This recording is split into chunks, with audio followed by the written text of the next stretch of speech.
After high school many years ago, I was in a bad place. My guardian had kicked me out after graduation, and she didn't help me find a new place. So I lived in my car for a couple of months. I met some heavy metal dudes at work one day. I'd seen them around town, and all my other friends knew who they were. And everyone loved them. We became friends over a couple of months, and they offered me to move in with them. I agreed. Looking back now, I wish I had just stayed in my car. My two main roommates were brothers named Andrew and Seth. They were in a band, and they were also believed in the occult and everything of that sort. I never really believed in that stuff, but I'm not one to tell someone what they should believe or shouldn't believe in. And they had let me stay with them rent-free for several months, so who was I to complain? Being the only female in the house of young men, I always was looking over my shoulder. You never know who you can trust, and turns out I was right to worry. Over time their friends started to stay with us for longer periods of time, sometimes weeks on end. Their friends were another group of brothers that they had gone to school with. There was 5 brothers in total, and only 2 stayed with us consistently. The younger brother Mark was very polite. He cleaned up after himself and always helped with the household chores. The other brother Adam had a laundry list of mental problems. He had apparently done some bad drugs back in the day, and had developed into somewhat of psychosis of the religious sort. He had done time in prison for assaulting a woman with a Bible. He would often look you in the eyes and tell you he could see when you would die. Everyone in the house knew he had these problems. But he was their friend. They helped him through the hard times and gave him a place to stay. Otherwise, he would have had been out in the streets. I was always on guard around him after these things were told to me. No one else seemed to be too concerned, but they should be. One day I was sleeping and my phone happened to ring. It was my boss and asked if I could come into work an hour early. It was only noon and I was broke and had nothing better to do, so I said yes. I got up and began getting ready. I walked out into the living room to see Mark and Andrew sitting on the couch while Adam sat on the floor by the TV. He was watching scripture videos on YouTube, some real end of the day stuff that was fairly common. So I went about my business and I said goodbye and left for work. My shift at work was coming to an end when the phone rang. My boss answered the phone and handed it to me and said, "It's for you." I was just a cashier, so I assumed it was a friend that couldn't reach me on my cell. I answered the phone and I heard a man's voice that I didn't recognise. "This is Detective William. Something happened at your apartment today and we need you to come to the station to talk about."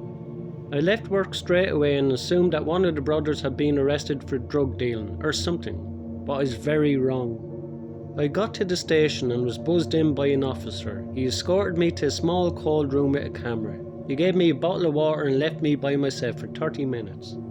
My mind was racing, thinking about all that could have happened. He came back in and informed me that Adam had stabbed and killed Andrew at about 1 p.m. I was shocked, to say the least. I had just left the house an hour before it happened, and everything seemed fine. I asked, had there been some sort of fight? The detective informed me that there hadn't been a fight, and it seemed to just happen out of nowhere. I gave my statement to the police and left, with nowhere to go, still in shock and confused out of my mind. Our apartment was a crime scene, so I went to another friend's house to watch the news. Since the police wouldn't give any information on the case, over the next few days more information began to be released. Adam hadn't just stabbed Andrew once, not twice, but stabbed him over and over again, nearly decapitating him. After the murder, he ran down the road still holding the weapon. He called 911 and informed them what he had just done. I watched the news report in horror. We had known he was unstable, but this? He had fully confessed to the brutal murder and provided police with his notebooks. He had apparently been planning to murder all his brothers. My roommate and me, he thought, were possessed by demons, and this was the only way to free us. Luckily, none of his other intended victims were there. That day, Mark unfortunately witnessed the murder, but he luckily escaped. If I didn't get that call from my boss, I wouldn't be alive today. The real lesson to learn here: if you ever walk in on somebody watching videos about the end of days, be cautious for it. It may be the end of yours.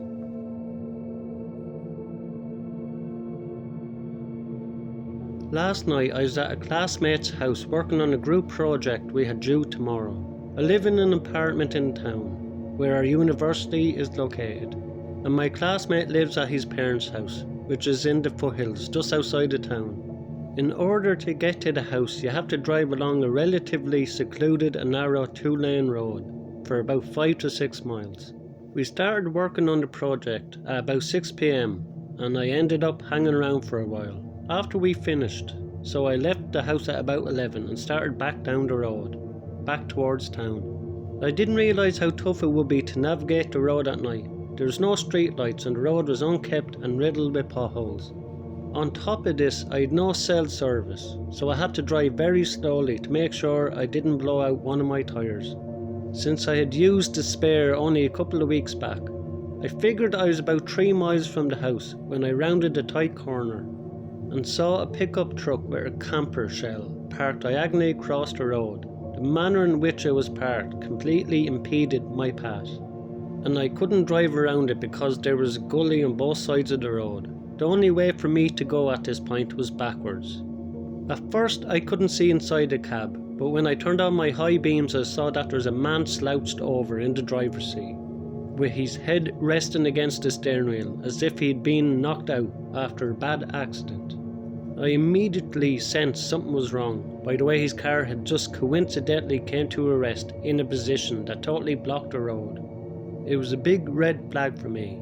I'd heard stories before of people playing dead in the road, in a way to lure unsuspecting people out of their cars so they could be robbed. I decided in this moment to head back to my classmate's house and explain what was going on. I threw my car into reverse and kept my eyes darting back and forth between my rear view and the truck. I looked and I saw that I was almost to the pull-off where I could turn around. But when I looked back, my heart skipped about 5 beats. The man who had been slouched over in the driver's seat was now walking at my car at a hurried pace, while a few other men jumped out of the camper shell and started moving towards me as well. I panicked and accelerated backwards into the pull-off, which messed up the undercarriage of my car pretty badly. As I put it into drive, the guy was already at my passenger side door, tugging on the handle, which, thank the Lord, was locked. I only caught a brief glimpse of him, but his face appeared to be scabbed and leathery. Definitely some sort of drug abuser. I sped away and didn't slow down at all until I reached my friend's house, constantly checking my rear view to see if they were following me. Thankfully, they didn't tail me. After what felt like an eternity to get back to my classmate's house, I was able to reach it and explain what had happened. We called the cops, and I was grateful that my buddy's parents were kind enough to let me stay the night. They never did find anyone on the road that matched the description that I gave them. I filed an incident report and they told me that they would be on the lookout for similar vehicles and suspicious activities. I'm still pretty much shaken up after this experience, and I keep getting the same adrenaline rush that I got when I saw the guy charging me. To anyone driving on lonely stretches of road in the dark at night, please be aware, because there are some scary leathery faced people out there, and they may not have the best intentions at heart.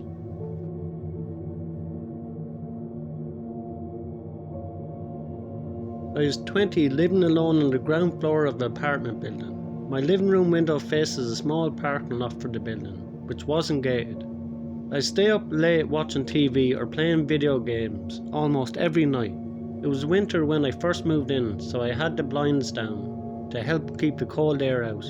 Summer came and there was no AC in the apartment, so I had to open the windows and blinds at night for some cold air. One night I'm lying on the couch watching TV when I get that feeling of being watched. I looked over at the window and a man had his face and hands pressed against the screen, merely 3 feet from where I was lying, just watching me. I let out a blood-curdling scream and he did not even blink. Terrified, I jumped up and grabbed my phone and screamed that I was calling the cops. He just stood there completely motionless and dead-eyed. At that point I yelled that I'm getting my neighbour and started walking towards the door. He finally took off and I locked the window and stayed up all night completely on edge. My boyfriend at the time came over and stayed for a full week. He made sure to leave the blinds open and sat at the edge of the couch closer to the window to make it known I wasn't alone. The creeper didn't show up again, so eventually I got comfortable, thinking it was an isolated incident. Maybe 3 weeks after that, I get home late from waiting tables and park in the lot. I get changed, grab a snack and head to the living room to play games. I start to raise the blinds to open the window and let some cold air in. The creeper's standing right there again, his face pressed against the screen. He wasn't standing in the parking lot when I pulled in, as I'd parked right by my window. I can only assume he's waiting around the corner of the building, watching me come home and timing my movements. This time I grabbed the phone and immediately called the cops. I was shaking, crying, completely hysterical. The creeper takes off. The cops came and said they'll have someone patrol the block when they can, and my boyfriend immediately comes over and wants to stay with me until I can get out there. I start looking at different apartments around 3 weeks later. I have an apartment lined up on a high floor in the doorman building, because at this point my boyfriend had to go out of town for a few days, so I decided to go and stay in my friend's place, because I certainly wasn't going to be there alone. I'm at my friend's place for 2 nights, but wanted to run home and grab a few things. She came with me for obvious reasons, and we went in the afternoon, not dark. We decided to hang out for a bit and play games together. Because it's daylight and there's no activity around the building, still no AC, so I hesitantly raised the blinds to get fresh air. I'm terrified opening them again. Then I laugh at myself because I do it, and of course no one is there. I opened the actual window to see 2 large holes cut into the screen right above the latches. That wasn't there 2 days ago. My blood ran entirely cold. The creeper knew my boyfriend was gone. He was watching and saw that the car had left. I left my car there as my friend picked me up, and we always left the light on in the living room to make the creeper think that we were awake. So he saw my car, thought I was at home, saw the light on, and yet proceeded to cut holes in the screen to break in. I have no idea if he actually gained access, but seeing how bold he was terrified me. How long had he been watching me, learning my patterns and getting gradually more aggressive with every interaction? I still sometimes get a chill when I raise my blinds, and it took me a long time to get comfortable living in anything but a high rise. Thank you, creeper, for my lifelong PTSD. Thanks a million to everyone who likes, subscribe and comment on my videos. I really appreciate it. If you enjoy these 3 stories, you'll enjoy the next stories in the box above. Thank you.